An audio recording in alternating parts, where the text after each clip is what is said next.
Hello, everybody.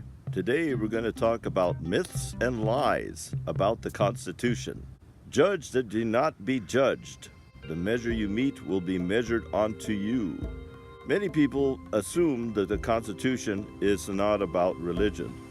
And they're right. The Constitution is not about religion, but it definitely uses religious language and makes references to religious terms, such as the Creator or providence. Are terms you could say are taken from the Bible tradition and have a special meaning in terms of religious thoughts and ideas. The term creator is specifically referencing a higher power, something that is sovereign and something that whose laws act independently of human laws. And so we discussed that in our first video about sovereignty and the meaning of sovereignty. Now, the founders had many different opinions about religion, and some of them changed their opinions frequently. And so you can't base your understanding of the Constitution solely on what you think they believed or didn't believe about religious thoughts or ideas. There were just certain common ground that they all agreed on. And one of those was the Judaic-Christian tradition that is based on the commandments of Moses, the 10 Commandments. And so those were the laws as originally were presented to Moses by God, who was the sovereign authority or power. And this is the basis of all religious thinking pertaining to the words written in the Bible. Now, the Constitution is like the Bible in the sense that a lot of people have opinions about what they think the Bible says or what it's about. But they never read it, and they've never read it or studied it. And then when they read it, they've always gone to authorities or experts to explain it for them.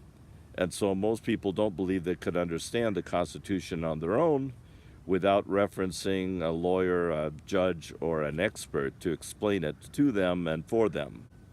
My contention is you can learn and teach anything to yourself, that you're not limited. One of the fallacies of our times is we rely too much on expertise, and which are just narrow opinions of others, in order to base our own opinions and views. And so we're going to look at the Bible a little bit and the Constitution to see the connection, but let's examine it with an open mind to judge for ourselves as not to defer to the judgment of others. Okay? And so we start with the words that seem to refer to God, the Creator. And we talked about that in our first video. Next is prudence. And what is prudence referred to in the Constitution? And how does that relate to the idea of God or sovereignty? The principle of sovereignty depends on the concept of divine law, that there are certain laws that are not written laws by man, and they're not created by man, but nevertheless they are laws to which we are bound. And so some people call these laws karma. They have many different names to describe these laws. Divine laws would be a reference to the Bible and Moses and the 10 Commandments in particular. But let's look at any reference that you have to anything that is not based on human authority or human laws. These are the main point that the Founding Fathers had, was that you have a sovereign authority, human authority. You have a divine law, human laws. And so this Constitution was not written and based on human authority or human laws, but only when human laws and authority go contrary to laws that are sovereign or laws that are divine, to use a scriptural reference. Now I'm going to read the part on the Constitution preamble where it talks about the providence, so that we can read it and understand it in context and what it says about human nature, the same as the part on the Creator and what it says in reference to human authority. The preamble to the Declaration of Independence. We hold these truths to be self-evident, that all men are created equal, that they are endowed by their Creator with certain unalienable rights, that among these are life, liberty, and the pursuit of happiness.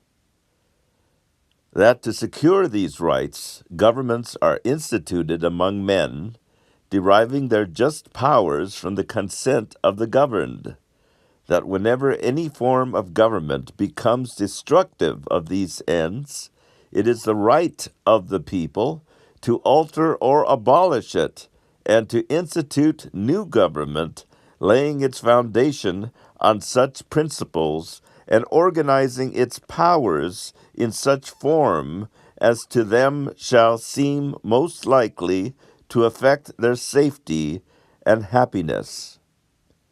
Prudence indeed will dictate that governments long established should not be changed for light and transient causes, and accordingly all experience hath shown that mankind are more disposed to suffer, while evils are sufferable, than to right themselves by abolishing the forms to which they are accustomed. But when a long train of abuses and absorptions, pursuing invariably the same object, evinces a design to reduce them under absolute despotism, it is their right, it is their duty to throw off such government and to provide new guards for their future security. Now let's look at the Constitution in context. In red, I have the subjects outlined in the first two paragraphs, and in blue, you see the verbs, and in green is the object of each subject. So the subject in the first paragraph is the Creator and all men, and that the Creator created all men equal and endowed them with certain inalienable rights. So among these inalienable rights, the Creator endowed men with life, liberty, and the pursuit of happiness. So these last comments refer to divine laws. The divine laws that the Creator, according to the Creator's divine laws, was everything made. And so that's why the Creator is the sovereign and the sovereign authority over all life, liberty, and pursuit of happiness. And so in the first paragraph, there's no mention of human laws or government because this has nothing to do with human government or human authority. In the second paragraph, the subject starts with the government, is the subject, and men. And what does this have to say about the government and man? It says the government derives its just powers from man, from their consent of the governed. That whenever any form of government becomes destructive. Now, this here is interesting because it's more specific. It's saying any form of government. It's not just saying some kinds of governments and some forms of governments, but any form of government, democratic, republic, any kind of government whatsoever becomes destructive. Of these ends, it is the right of the people or of men to alter or abolish it. And so here it's referring to the governed, those that give consent, and from where the government derives its just powers. And so in this paragraph, we see how human laws are subject to the governed, but the governed are subject to the creators and the Creator's laws, out of which we have the benefit of liberty, justice, and happiness for all. Now let's look at the third paragraph. Now it refers to God as prudence. The subject again is in red, prudence, and government and mankind. So this last paragraph is a summation of the first two paragraphs that first talk about God in relation to man, and then man in relation to the government. Now, part of what defines divine law is the order and how things are applied. And so it starts with sovereignty, and then out of sovereignty we are able to understand divine laws, having a knowledge of the sovereignty of God, authority. And from those laws, then we're able to govern ourselves or to appoint those that would serve these purposes.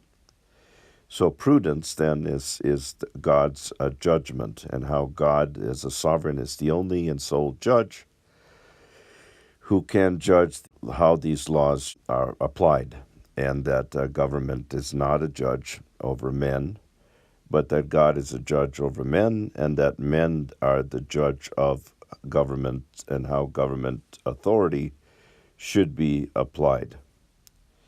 So prudence indeed will dictate, is referring again to God, and as the sovereign authority that is able to dictate that governments should not be changed in light of transient causes, but experience has shown that mankind are more disposed to suffer. Now here it's talking about men are disposed to suffer, while evils are sufferable, than to right themselves by abolishing the forms to which they are accustomed. So here is explaining human nature and how man's fallen nature is disposed to suffer, but also having a moral duty or moral right to abolish those governments that, through imposed suffering, violate God's laws, because God's laws are designed so that through our compliance, we would find our happiness and liberty would be enjoyed. So obviously these are all religious references in this last part to God, man, and government, and the order how sovereignty operates, and how men then can serve their higher purpose or natures. And so there's a lot in here. I can't go into full detail, but I will in the next video cover more in depth how these relate to the Ten Commandments, the Judeo-Christian traditions, and what in particular are these religious ideas that the founders wrote about and what they intended or what they meant when they wrote them into the Constitution of the United States.